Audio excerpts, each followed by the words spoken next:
এরে পর্দার অন্তরের আম্মা জান যুবক, আল্লাহ রাব্বুল আলামিন বলেন গোটা দুনিয়ার মানুষদেরকে আমি আল্লাহ তাআলা জিহ্বা নামক মেশিনটা দান করলাম। এরে বান্দা, এই জিহ্বা দিয়া আমি আল্লাহ তাআলার জিকির করবা। আর যদি গুনার কাজ করিয়াই থাকো, আমি আল্লাহ রাব্বুল আলামিনের দরবারে তওবা করবা।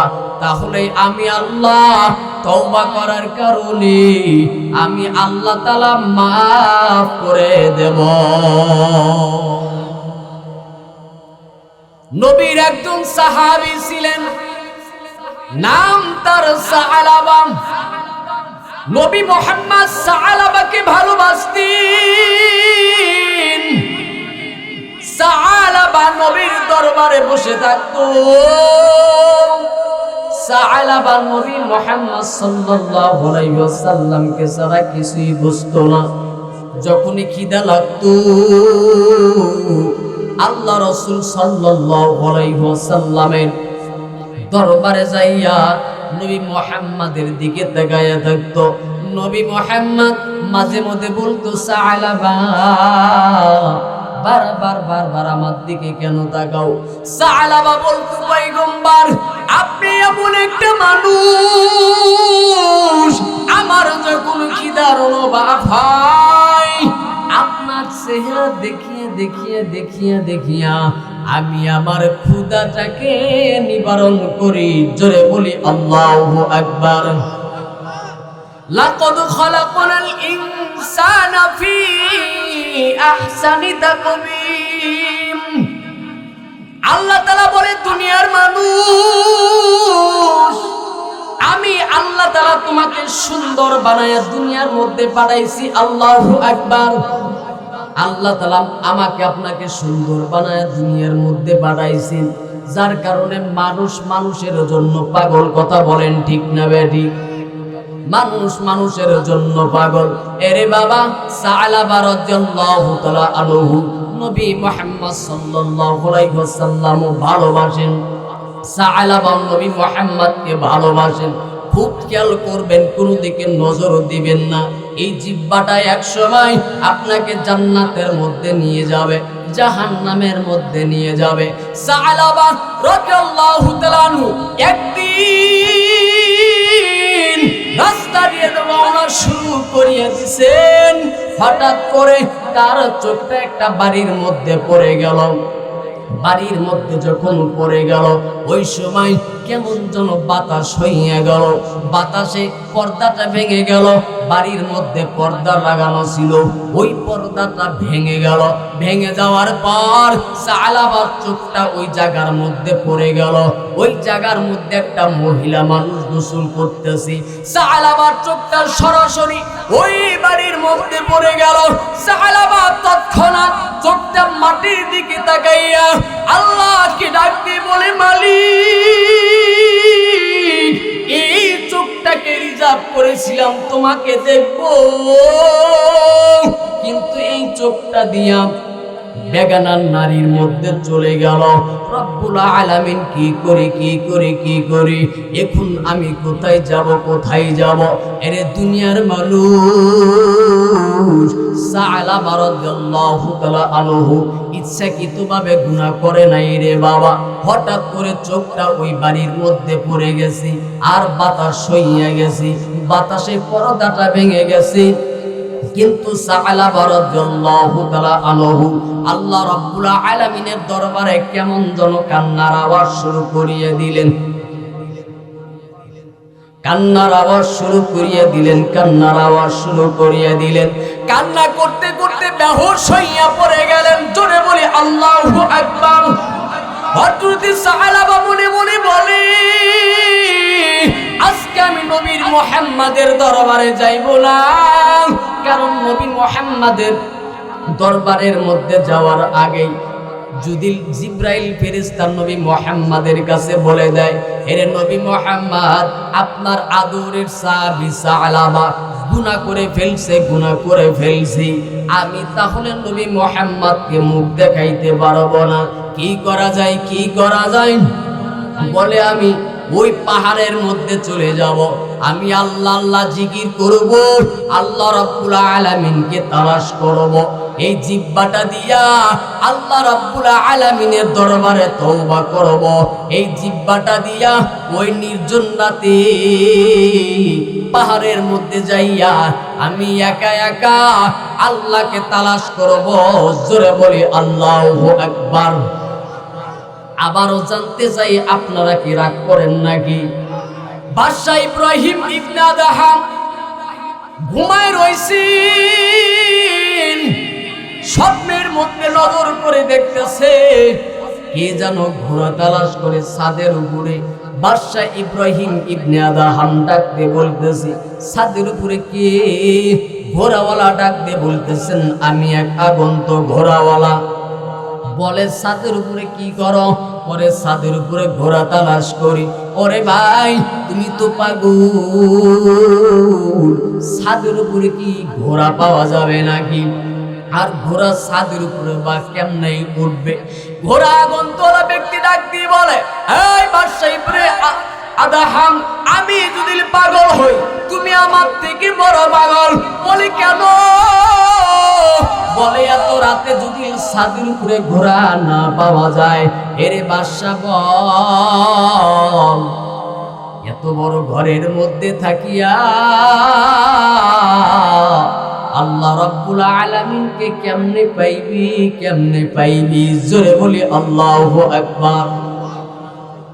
বাদশার কেমন যেন ঘুমটা ভেঙে গেলেন, মনে মনে চিন্তা করেন, ঠিক তো বলেছি, এই ঘরের মধ্যে আমি আল্লাহকে কেমনে পাবো? বাদশা মনে মনে চিন্তা করে, আমি এই প্রাসাদ ত্যাগ করবো, বাড়ি চাই না, টাকা চাই না, ঘর চাই না, আমি আমার মালিকের পাগল। আমি আল্লাহ রাব্বুল আলামিনকে তালাশ করার জন্য আমি জঙ্গলের মধ্যে চলে যাব, আল্লাহ রাব্বুল আলামিনের দরবারে তওবা করব। ওরে মালিক, জীবন তো কম গুনাহ করি নাই, রব্বুল আলামিন তোমাকে পাওয়ার জন্য আইছি।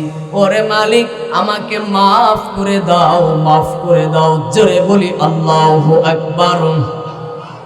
ও ভাই, আল্লাহকে যদি পাইতে চান, আল্লাহ রাব্বুল আলামিনের ঘরের মধ্যে যান রে বাবা, নামাজের মধ্যে যান, জিকিরের মধ্যে যান, তাসবিহ তেলাওয়াতের মধ্যে যান, কুরআনের মধ্যে যান রে বাবা। তাহলেই আল্লাহ রাব্বুল আলামিনকে পাইবেন, তাহলেই রাসূলকে পাইবেন, দ্বীনকে পাইবেন, ইসলামটাকে পাইবেন। হযরত সালাবা রাদিয়াল্লাহু তাআলা আনহু ওই পাহাড়ের উপরে চলিয়া আল্লাহ আল্লাহ জিকির শুরু করিয়া দিলেন। জোরে বলে আল্লাহু আকবার। হয় নাই, আবার জোরে বলে আল্লাহু আকবার। একদিন চলিয়া গেল, কিন্তু সালাবা কান্না করতেই থাকে, করতেই থাকে। এরকম ভাবে একদিন, দুই দিন, তিন দিন, একটা মাস পারি করে দিলেন।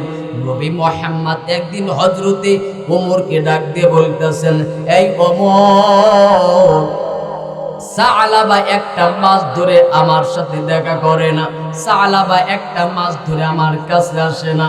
যেই সালাবা সব সময় আমার কাছে আসতো, যেই সালাবা আমার চেহারার দিকে তাকায়া থাকতো, আজকে ওই সালাবা নাই।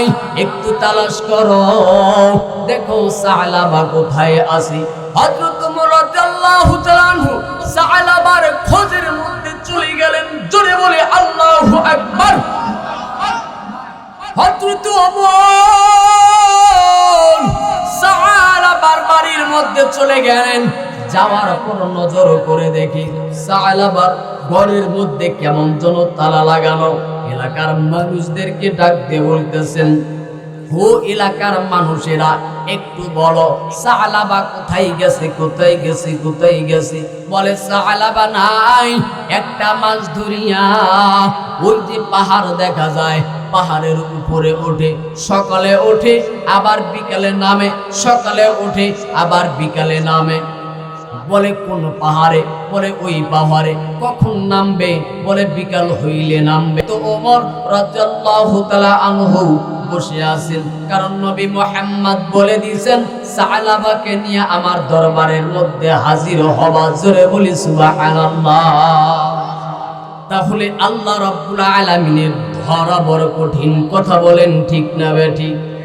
সেই জন্য আল্লাহ তাআলা বলেন, আমি আল্লাহ পাক ধরার আগেই বান্দা তোমরা আমি আল্লাহ রাব্বুল আলামিনের দরবারে তওবা করো।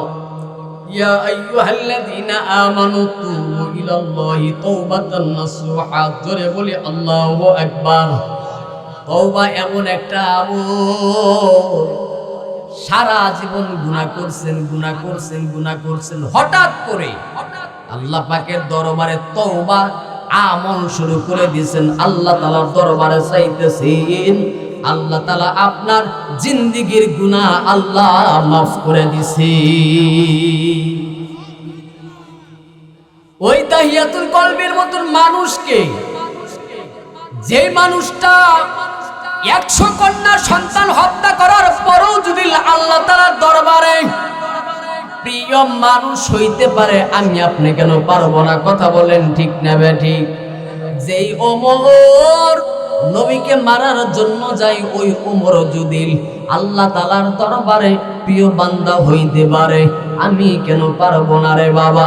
আল্লাহ রাব্বুল আলামিন বলে, বান্দা আমি আল্লাহ তাআলার দরবারে চাও, আমি আল্লাহ তাআলা তোমাকে খুশি করিয়া আমি আল্লাহ তাআলা জিন্দেগীর গুনাহ আমি আল্লাহ মাফ করে দেব।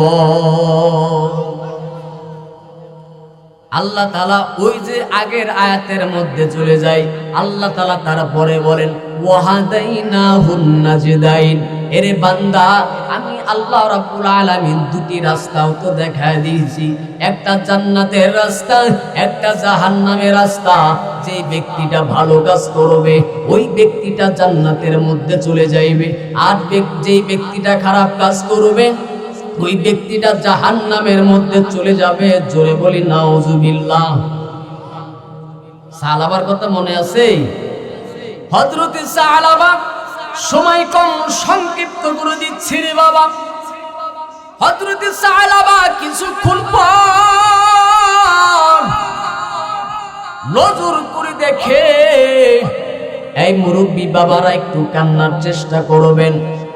জীবন ভর আমার আপনার গুনাহ, এরে যুবক ও পরদর অন্তরের আম্মা জানেরা, একটা ফোঁটা যদি চোখের পানি ফেলতে পারেন, কিয়ামতের ময়দানে এই পানিটাই নাজাতের উসিলা হয়ে যাবে।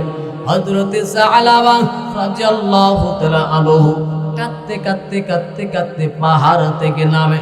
হযরত ওমর দেখে ফেললেন সালাবা নামে। ওমর রাদিয়াল্লাহু তাআলা আনহু সালাবার কাছে চলে গেলেন। এরে সালাবা, নবী মুহাম্মদ তোমাকে একটা মাছ ধরে দেখে না? তুমি কি নবী মুহাম্মদকে দেখতে যাও না? তুমি কি নবী মুহাম্মদকে দেখতে যাও না? সালাবা শুধু কান্দে, বলে আমারও তো মন চাই নবী মুহাম্মদকে একটু দেখব। বলে যদি দেখতে চাও তাহলে চলো নবী মুহাম্মদের দরবারে চলো। বলে না, আমি যেতে পারবো না, আমি নবী মুহাম্মদের দরবারে যাব না, আমি এই মুখটা নিয়ে যাব না, গুনাহগার মানুষ, আমি নবী মুহাম্মদের দরবারে যেতে পারবো না।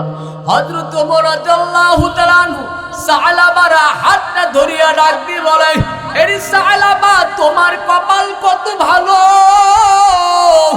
নবী নিজের জবান দিয়া তোমাকে আমার সাথে যাইতে বলেছে। জোরে বলি আল্লাহু আকবার। এমন মায়ার নবী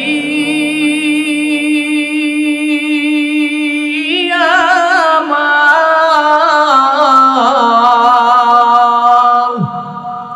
পিতা মাতা নাই রে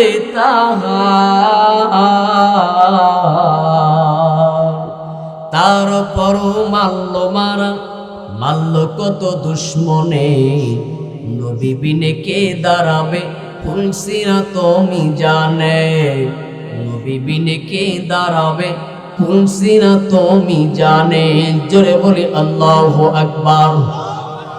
এমন মায়ার নবী আমার,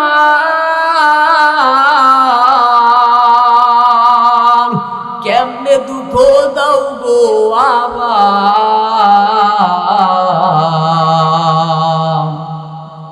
দরুদ পড়ো স্মরণ করো প্রথম গাটি কাফনে, নবী বিনে কে দাঁড়াবে ফুলসিরাত মিজানে, নবী বিনে কে দাঁড়াবে ফুলসিরাত মিজানে।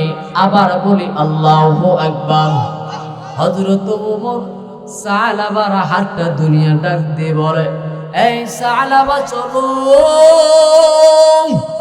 আমি নবী মুহাম্মাদের কাছ থেকে অনুমতি নিয়ে আইছি, তোমাকে না নিয়ে নবী মুহাম্মাদের দরবারের মধ্যে যাব না।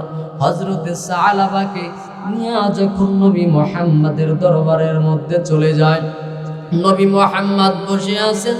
নবী মুহাম্মদ সালাবার মুখের দিকে তাকাইয়া নবী মুহাম্মদ ডাক দিয়ে বলে, আরে সালাবা, তোমার চোখের মধ্যে কেমন যেন পানি দেখা যায়, পানি দেখা যায়, আর তুমি এমন ভাবে কান্না করেছো, কান্না করতে করতে তো কেমন যেন ঘা হইয়া গেছে, কি হয়েছে তোমার, জলদি করে বলো।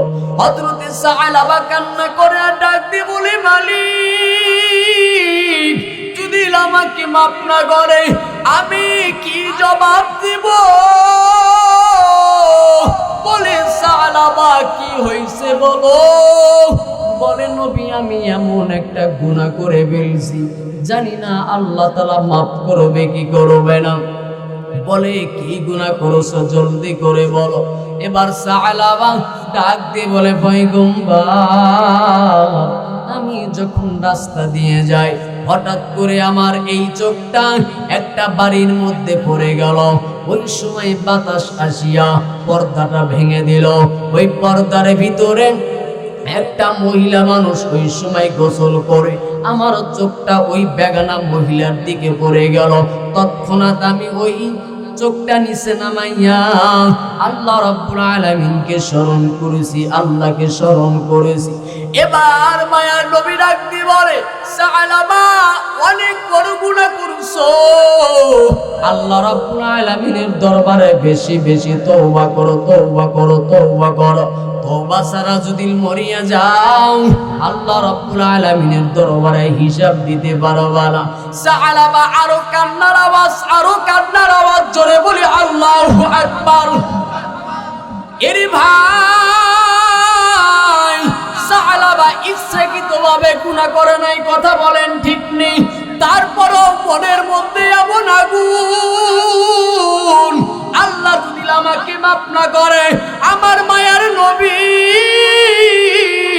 সালাবাকে তাগিদ দিয়ে বলে, এই সালাবা, আল্লাহ রাব্বুল আলামিনের দরবারে তওবা কর, আল্লাহ রাব্বুল আলামিনের দরবারে তওবা কর, মরণের আগেই তওবা কর। এমন ভাবে কান্না শুরু করিয়ে দিলেন, কান্না করতে করতে করতে করতে পাগল হইয়া গেলেন। নবী মুহাম্মদ সালাবাকে ডাক দিয়ে বলে, এই সালাবা, অনেক ক্লান্ত হইয়া গেছো, আমার উরুর উপরে মাথাটা রাখি একটু ঘুমায়া যাও। সালাবা নবী মুহাম্মদ সাল্লাল্লাহু আলাইহি ওয়াসাল্লামের এই পায়ের উপরে মাথাটা রেখে ঘুমায়া গেলেন। এরে বাবা, কিছুক্ষণ পর সালাবা নবী মুহাম্মদকে ডাক দিয়ে বলে, ওরে মায়ার নবী, আমার পিঠের ভিতরে কেমন যেন পিপিলিকার মতন ইরির করে। আমার মায়ার নবী কাঁদে আর ডাক দিয়ে বলে, সালাবা, এটা তুমি কি বলো? নিশ্চয়ই আজরাইল তোমার দরবারে হাজির, বেশি বেশি কালেমা পড়ো। সালাবা রাদিয়াল্লাহু তাআলা আনহু কালেমা পড়তে পড়তে দুনিয়ার মধ্যে থেকে বিদায় নিলেন। জোরে বলি আল্লাহু আকবার। মায়ার নবী মুহাম্মদ সমস্ত সাহাবীদের ডাক দিয়ে বলে, এই সাহাবীরা, এই যে আমার সালাবা দুনিয়ার মধ্যে থেকে চলে গেল, তওবা করতে করতে করতে করতে আমি নবী এই সালাবাকে নিজে ধুয়াইব, এই সালাবার খাটিয়া আমি নিজে বহন করব। জোরে বলি সুবহানাল্লাহ। একটু আবার বলি সুবহানাল্লাহ। আমার মায়ার নবী গোসল করায় দিলেন। গোসল করানোর পর মায়ার নবী কাঁধের মধ্যে নিয়ে আস্তে আস্তে রওনা শুরু করিয়া দিলেন। কিন্তু হযরতে আবু বকর নজর করে দেখে জমিনের ভিতরে আমরা পা বিলিয়া বিলিয়া বিলিয়া হাঁটি, আর পয়গম্বর নবী মুহাম্মদ সাল্লাল্লাহু আলাইহি ওয়াসাল্লাম বুড়ি আঙ্গুলের উপরে পা দিয়া ভর করিয়া করিয়া করিয়া করিয়া হাঁটে। মায়ার নবীকে আবু বকর ডাক দিয়ে বলে, পয়গম্বর একটা কথা বলতে চাই, বলবো নাকি? নবী মুহাম্মদ ডাক দিয়ে বলে, বলো। এবার ডাক দিয়ে বলে, পয়গম্বর আমরা জমিনের মধ্যে পা বিছায়া বিছায়া হাঁটি, আর আপনি বুড়ি আঙ্গুলের উপরে পাটা কেমন যেন পাটা ফেলেন না, বুড়ি আঙ্গুল উপরে ভর দিয়ে দিয়া হাঁটতেছেন, আপনার তো কষ্ট হইতেছি। আমার মায়ার নবী কেমন যেন চোখ দিয়ে পানি ছেড়ে দিলেন। জোরে বলে আল্লাহু আকবার। দুনিয়ার মধ্যে কিছু কান্না কষ্টের হয়, আবার দুনিয়ার মধ্যে কিছু কান্না সুখের হয়, কথা বলেন ঠিক নেই? আমার মায়ার নবী খুশির কারণে চোখ দিয়ে পানি ছেড়ে ডাকতে বলে, সাহালাবারা তোমরা যে প্রশ্নটা করেছো, সাহালাবারে যে প্রশ্নটা করেছো, বাইরে যেই প্রশ্নটা করেছো তোমরা শুনিয়া নাও। সাহালাবা মারা যাওয়ার সাথে সাথে নজর করিয়ে দেখি আসমানের ফেরেশতারা জমিনের মধ্যে ভরপুর। জোরে বলি আল্লাহু আকবার।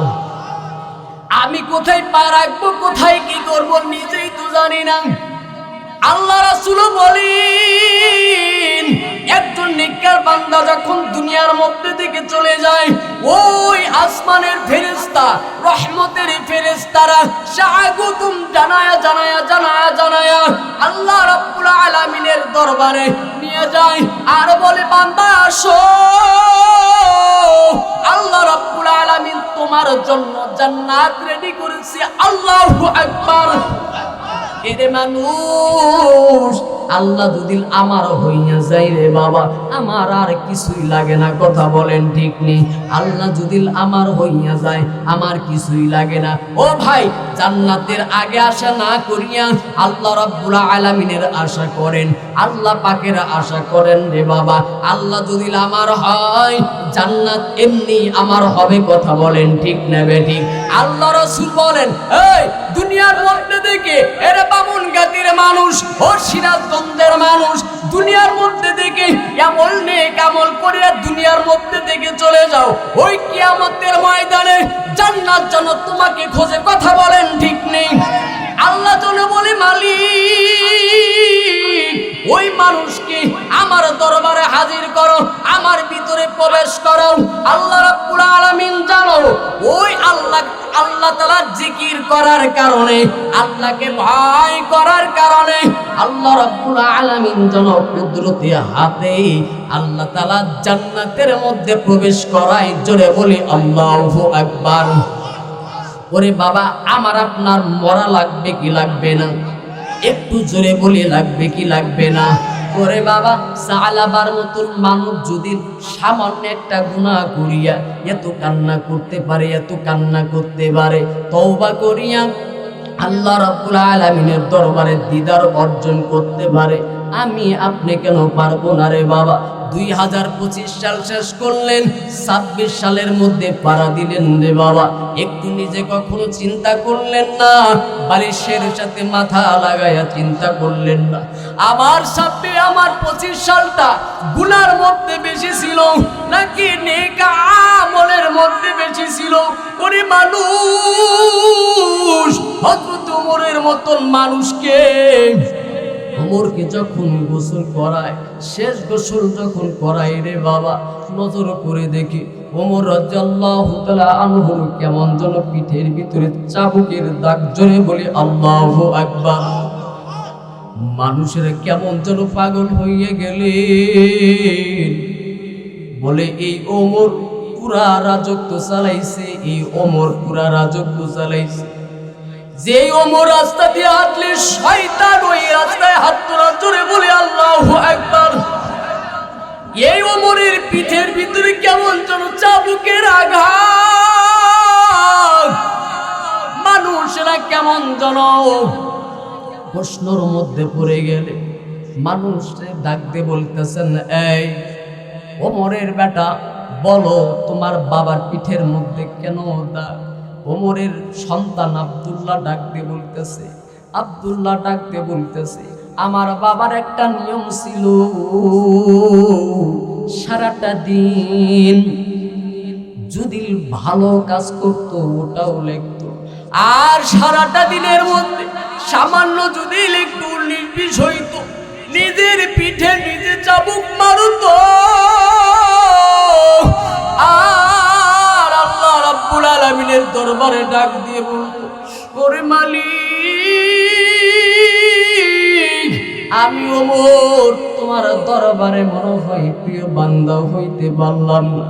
আমার বাবা প্রতিটা দিন নিজে ভালো মন্দ যাচাই করতো, যদি খারাপ হইতো নিজের পিঠের মধ্যে বাড়ি মারতো। জোরে বলি আল্লাহু আকবার।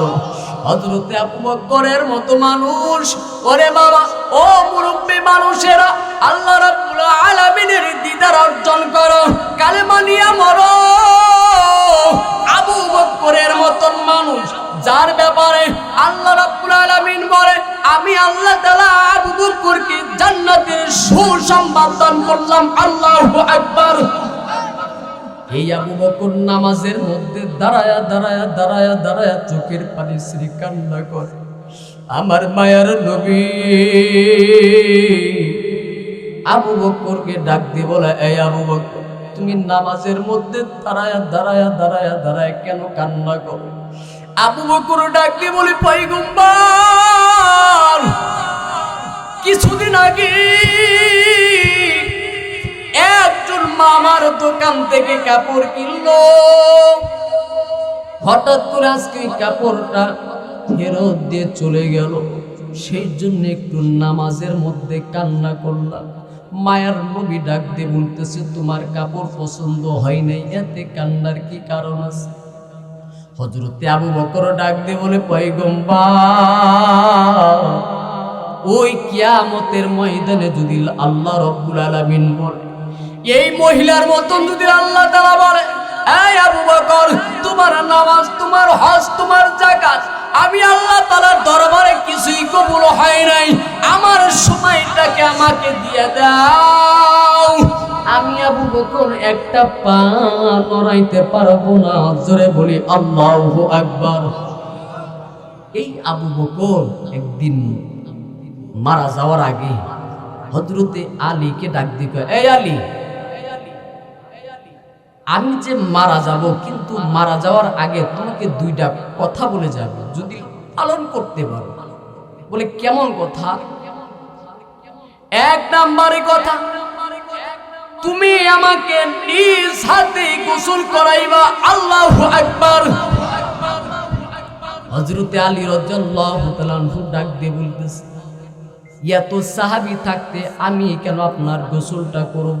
অনেক তো বড় বড় সাহাবী আছে। আবু বকর মুরব্বী মানুষ, তাদের কেমন জীবন রে বাবা।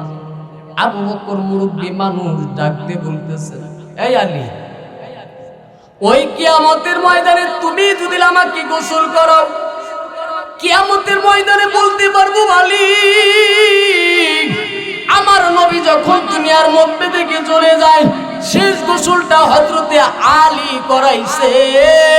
ওই আলীর হাতটা আবার আমি আবু বকরের উপরে পড়েছে। দয়ার মালিক আল্লাহ, নবীর উসিলায় যদি আমাকে মাফ করে দাও। জোরে বলি আল্লাহু আকবার। হযরতে আলী রাদিয়াল্লাহু তাআলা আনহু ডাক দিয়ে বলতেছেন, ঠিক আছে, আপনি যখন মারা যাবেন, শেষ গোসলটা আমি নিজে হাতেই করাবো। দ্বিতীয় নাম্বার কি কথা, জলদি করে বলো। হযরতে আবু বকর চোখ দিয়ে পানি ছেড়ে ডাক দিয়ে বলে, শেষ কথা শুনবা নাকি? বলে, আমাকে যখন দাফন করাইবা, আমার লাশটা আমার লাশটা মায়ার নবীর রওজার কাছে নিয়ে যাইবা, আর নবীকে সালাম দিবা, বলবা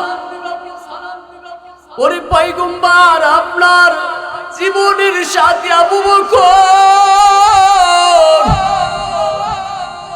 আপনার দরবারে হাজির। আমার মায়ার নবী যদি সালামের জবাব নেয়, আমি আবু বকরকে ওই জায়গার মধ্যে দাফন দিয়ে দিব। আর আমি আবু বকরের সালামের জবাব যদি নাই, আমি আবু বকরের লাশ জঙ্গলের মধ্যে রেখে আসবা। আমি আবু বকরের কোনো দাম নাই, আমি আবু বকরের লাশ জঙ্গলার শুকুরে রাখাইবে, বাগে রাখাইবে। ওরে ভাই, জীবনের মধ্যে তো কম গুনাহ করি নাই, কম গুনাহ করি নাই রে বাবা। আল্লাহ রাব্বুল আলামিনের দরবারে কি তওবা করা যায় না রে বাবা? এ যুবক ভাই, জীবনের মধ্যে তো কম গুনাহ করলি না রে বাবা। 2025 সাল পারি দিলা রে বাবা, 26 সালের মধ্যে পারা দিলে কখনো চিন্তা করলা না আমার 25 সালটা গুনার মধ্যে চলে গেল নাকি নেকির মধ্যে চলে গেল? এখনো সময় আছে রে বান্দা, আল্লাহ রাব্বুল আলামিনকে চেনো, আল্লাহকে চেনো। আবু বকর রাদিয়াল্লাহু তাআলা আনহু যেদিন মারা গেলেন, হযরত আলী নিজের হাতে গোসল করায়া দিলেন। গোসল করায়া আবু বকরকে যখন দাফনের মধ্যে ব্যাগেট করিয়া নবীর রওজার কাছে নিয়ে যায়, কিতাবের মধ্যে বলেন হযরত আলীর সালাম দিতে দেরি হইছে। আমার মায়ের নবী ডাক দিয়ে বলে, তাড়াতাড়ি আবু বকরকে আমার সাথে দাফন করে দাও। একটু জোরে বলি আল্লাহু আকবার। ও ভাই, দুনিয়ার মধ্যে যাকে আমি আপন ভাবলাম, শেষ সময় দেখি এই ব্যক্তিটাই আমাকে ফাঁকি দিয়ে চলে গেল। কথা বলে, যাকে আমি আপন ভাবলাম এই মানুষটাই আমাকে কষ্ট দিল। দুনিয়ার মধ্যে আমি যাকে আমি আপন ভাবলাম এই মানুষটাই আমাকে দূরে ফালা দিল। আল্লাহ পাক রব্বুল আলামিন চ্যালেঞ্জ করে ডাক দিয়ে বলে, আয় দুনিয়ার মানুষ, আয় দুনিয়ার মানুষ, করোনা ভাইরাসের মধ্যে দেখাই দিছি, দেখ তোর সন্তানের কোন পরিবারের কারো করোনা ভাইরাস হইলে ওই ঘরের মধ্যে বন্দি করে রেখে দেয়, 1 মাস 2 মাস 14 দিন পর্যন্ত রেখে দেয়, প্লেট পর্যন্ত আলাদা করে দেয়, সবকিছু আলাদা করে দেয়, তার সাথে ঢোকা যাবে না, খাওয়া যাবে না, আমারও করোনা ভাইরাস ঢুকে যাবে। আল্লাহ তাআলা বলে, এই দুনিয়ার মানুষ, দেখা দিলাম, দেখা দিলাম, সবকে পর করিয়া এক ঘরের মধ্যে বন্দি করে রাখলো, আর আমি আল্লাহ তাআলা এখন পর্যন্ত তোর সাথেই আছি। আল্লাহু আকবার। আল্লাহ তাআলা আমাকে আপনাকে এত মায়া করেন, মহব্বত করেন। ও ভাই, দুনিয়ার মানুষ যখন আমার আপনার কাছ থেকে ফেল হয়ে চলে যায়, তখন একমাত্র আল্লাহ পাকই আমাকে সাহায্য করে, একমাত্র আল্লাহ পাকই আমাকে ভালোবাসে। আপনাকে ভালোবাসে টাকার কারণে, আপনাকে ভালোবাসে সৌন্দর্যের কারণে। আপনার যতদিন টাকা আছে, পয়সা আছে, সৌন্দর্য আছে, মানুষ ততদিন আপনার সাথে ঘোরাফেরা করবে। টাকা নাই, পয়সা নাই, ক্ষমতা নাই, মানুষকে আর পাইবেন না। আর আল্লাহ তাআলা বলে, এই বান্দা, আমি আল্লাহ তাআলার স্বার্থ ছাড়া ভালোবাসি। কেন জানো? আমি আল্লাহ তাআলার মা নাই, বাবা নাই, মা নাই, বাবা নাই, বান্দাদের দিকে তাকায়া থাকি। কখন আমি আল্লাহকে আল্লাহ বলে ডাক দিবে, আল্লাহকে আল্লাহ বলে ডাক দিবে, একবার আল্লাহ ডাক দেওয়ার কারণেই আমি আল্লাহ মাফ করে দেব। আল্লাহু আকবার। আল্লাহ তাআলা বান্দাদেরকে এত ভালোবাসেন, এত মহব্বত করেন। ভাই আমার, একবার যদি আমি আপনি আল্লাহকে চিনতে পারি, দিনকে চিনতে পারি, অবশ্যই আমি আপনি কামিয়াবি অর্জন করতে পারবো, জান্নাতের মধ্যে যাইতে পারবো। শেষ সময় রে বাবা, কোন সময়কার মরণ হয় জানি না, জানি না কার কোন সময় মরণের ডাক এসে যায়। মানুষ বলে 2 দিনের জিন্দেগি, না আমি বলি 1 সেকেন্ডের জিন্দেগি। কথা বলেন ঠিক না বেঠিক? 2 দিনের জিন্দেগি নয়, 1 সেকেন্ডের জিন্দেগি। হযরত আলী রাদিয়াল্লাহু তাআলা আনহুকে নবী মুহাম্মদ ডাক দিয়ে বলে, আয় আলী, মৃত্যুকে কেমন স্মরণ করো? হযরত আলী ডাক দিয়ে বলে, পয়গম্বর, জোহর পড়তে পারছি, আসর পড়তে পারবো কিনা জানি না। নবী মুহাম্মদ চোখের পানি ছেড়ে দিয়ে ডাক দিয়ে বলে, না, জোহরের সময় ডান দিকে সালাম ফিরাইছো, বাম দিকে ফিরাতে পারবা কিনা সেটাও তোমার গ্যারান্টি নাই। তাহলে কেন আমরা বলি 2 দিনের জিন্দেগি? ভাই, 1 সেকেন্ডের জিন্দেগি। যখন আজরাইল আমার আপনার সামনে খাড়া হবে তখন আর 2 দিন থাকবে না। 1 সেকেন্ড আমাকে আপনাকে সময় দেবে না, বাবা বলারও সময় দেবে না, 1 সেকেন্ড পৃথিবী দেখারও সময় দেবে না, ধরে ফেলবে। কথা বলেন ঠিক না বেঠিক?